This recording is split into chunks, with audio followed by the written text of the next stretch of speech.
Lights, camera, action. Hai, saya Galuh Devsari dari Universitas Dia Nusantara dengan NIM 21120202037. Di sini saya akan memberikan informasi yang edukatif yang bisa bermanfaat bagi orang-orang banyak. Berikut videonya. Hai, jadi ini aku sekarang lagi sama Kak Indah. Kak, perkenalan dong, Kak. Halo, nama aku Indah. Aku salah satu karyawan di salah satu bank swasta di Jakarta.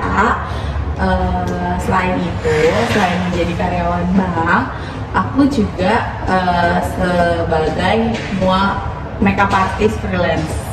Oh, berarti itu aja nih ya, Kak. Ya, Kak, cerita dong gimana awalnya memulai bisnis sebagai MUA itu.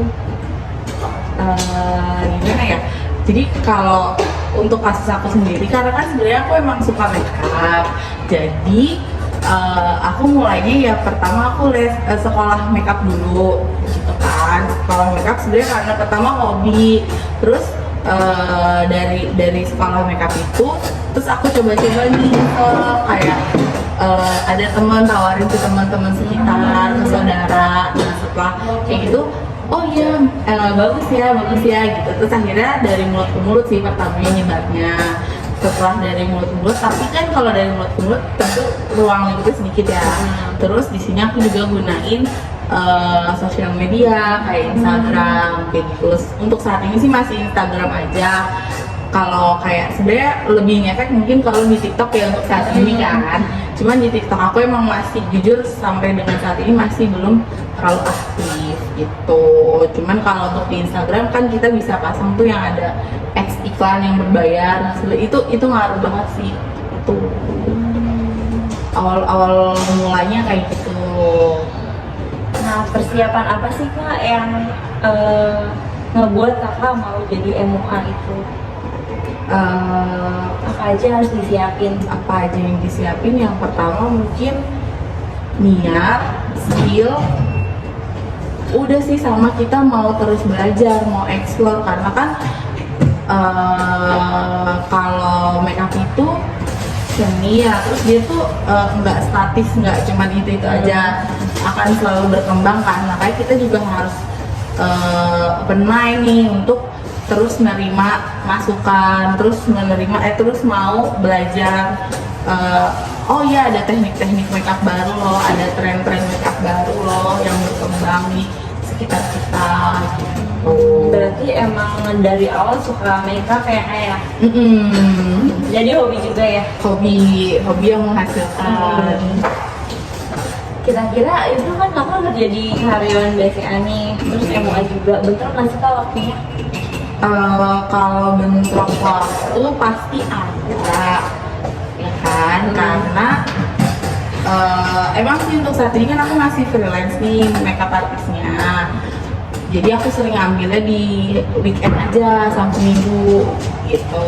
Which is itu paling cuman ada orang nikahan sama party gitu. Cuman kadang kalau ada kayak public figure yang ini make up gitu kan, mereka pasti maunya di hari kerja. Paling aku gunain cuti aku sih gitu, tergantung bayarannya juga ya. Emang kalau biasanya kalau makeup artis gitu, jangan makeup artis, misalnya makeup wisuda itu berapa, Kak? Kalau untuk di aku start from-nya dari 750.000 sampai maksimal. Kalau untuk wisuda 750 sih, sama nanti kan tergantung sama dia lokasinya, karena kan lokasi menentukan juga ya, ada uang transportnya.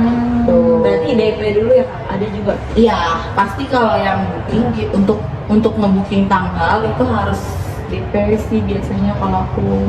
Kalau wedding gimana nih, Kak? Makeup wedding? Nah, kalau wedding tuh lebih seru ya. Soalnya kalau wedding kan udah pasti di weekend biasanya, jarang yang wedding di Jumat. Emang ada sih beberapa tapi jarang. Kalau wedding biasanya kan kalau nggak Sabtu Minggu tuh aku selalu berangkatnya tuh biasanya dari subuh, dari pagi, malah jam 1, jam 2. karena mereka biasanya mau selesainya tuh kayak jam 6 gitu. Kadang kayak kalau wedding Batak adat gitu, dia mintanya jam 6 itu karena ada acara sarapan dulu sebelum pemberkatan gitu. Persiapannya paling aku kalau untuk wedding pasti bawa asisten, terus bawa orang hairdo, karena kalau wedding itu kan lebih ribet ya. Persiapannya harus lebih detail karena kan momennya juga sakral dan kayak sekali seumur hidup kamu bisa. Nah kalau kali ini makeup aja atau busananya juga ada nih? Untuk aku sendiri saat ini masih makeup aja, cuman aku sedikit-sedikit udah mulai ngumpulin busana sih gitu. Sama hairdo ya kak? Iya, hairdo aku bisa. Kalau untuk kayak hairdo simpel aku bisa sendiri. Tapi kalau untuk wedding aku tetap pakai orang hairdo lagi sih sendiri gitu. Ada orang hairdo-nya karena nggak akan perlu kalau wedding gitu untuk retouch. Tapi ada niatan nggak kak kayak buka sanggar nih ke depannya? Ada sih, Pasti ada lah ya. pasti ada karena kan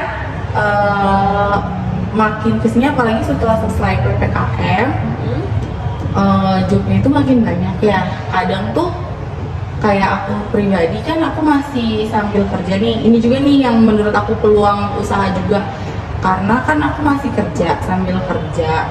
Terus aku cuma ngambil make up di weekend. Senin sampai Jumatku itu kan masih kosong ya. Kalau misalnya aku masih bisa sambil ngajar make up, otomatis kan aku punya murid nih yang mungkin hasil make upnya akan setipe sama aku, kayak gitu kan. Nah itu mungkin aku akan bikin tim untuk sanggar aku nanti. Jadi kalau misalnya ada yang minta untuk make upin di hari biasa, aku bisa pakai gitu. Jadi ada timnya gitu ya? Jadi aku bisa kayak, oh ya mau nggak sama ini murid aku, kayak gitu sih. Tipe makeupnya itu kak yang lebih ke soft apa bold sih kak yang kakak suka, dan biasanya dari kliennya itu lebih banyak minta yang apa sih? Kalau tipikal makeup aku sih soft blend ya. Jadi walaupun soft tapi tetap terkesannya tuh Tajam, mahal gitu, mewah gitu. kelas gitu ya. Tapi kali ini capek nggak sih? Maksudnya kan kita Senin sampai Jumat kerja nih sebagai di karyawan BCA. Nah Sabtu Minggu harus ada job lagi. Itu capek nggak sih kak? Kira-kira kak? Capek sih, cuman karena balik lagi ya tadi kan hobi, jadinya seneng ngejalaninnya. Jadi kayak main, make upin orang tuh kayak main-main. Kak kasih ini dong kak, motivasi untuk anak-anak muda nih yang nggak kerja sama orang aja tapi dia punya usaha juga gitu tersendiri. Itu gimana sih kak biar dia semangat? Apa ya, punya cicilan kan? Kayak mumpung masih muda mikirnya, jadi carilah kegiatan yang kamu sukain yang kira-kira itu bermanfaat juga buat orang, kayak gitu. Misalnya nih kamu sukanya apa? Oh kamu sukanya misal olahraga nih, olahraga apa? Misalnya kayak boxing kah, atau basket kah, atau misalnya suka main alat musik, piano. Perdalam, mumpung kalian masih muda, terus explore. Setelah kalian explore, setelah kalian memahami, mungkin kalian bisa jual jasa kalian itu untuk orang lain lagi gitu. Jadi selain bermanfaat bagi kita, bermanfaat juga ya kak bagi orang lain. Iya, jadi kalian yang ngejalaninnya juga nggak ngerasa beban, nggak ngerasa capek, karena kan itu yang kalian sukain kan. Tuh, itu aja sih paling. Kalau nggak apa ya, mumpung masih muda lah intinya, pinter-pinter cari peluang. Jadi nggak kerja sama orang terus gitu ya kayak tetap Soalnya kalau sekarang kan kayaknya nggak cukup ya kerja satu doang. Bener. Gitu. Ya udah. Makasih ya Kak Indah, semoga usahanya lancar terus sama punya sanggar. Terus jangan lupa nih, apa Kak nama Instagramnya Kak? Instagramnya by Indah Permatasari, BY Indah Permatasari. Dicek ya. Dadah.